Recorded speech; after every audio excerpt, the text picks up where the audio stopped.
saya rasa perubahan dia memang nampak ketara lah. Saya Izali bin Musa, umur sekarang 55 lah. Tinggal di Kampung Jaya Setia, daerah Ijuk lah.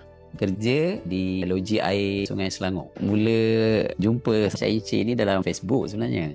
Testimoni sebelum tu yang makan dia bagus untuk ni kan. Kebetulan saya ada darah tinggi, kolesterol ada sikit. Setu doktor baru nasihatkan saya makan ubat. Jadi bila kawan-kawan kata kalau boleh jangan makan ubat, cubalah ikhtiar apa yang boleh kan. Awal-awal tu saya ambil juga ubat sebab doktor dah sarankan makan ubat, tapi saya usaha. Mula-mula saya cari produk lain lah. Sebelum saya kan Cik Encik ni saya ada makan minyak zaitun dengan habatus sauda, tapi dia tak berapa berkesan sangatlah untuk darah tinggi saya. Jadi bila jumpa dalam Facebook tu saya cuba beli. First tu beli dah makan. Dalam bulan pertama saya makan tu, saya rasa perubahan dia memang nampak ketara lah. Untuk badan saya rasa ringan, nak bangun pagi selesa kan.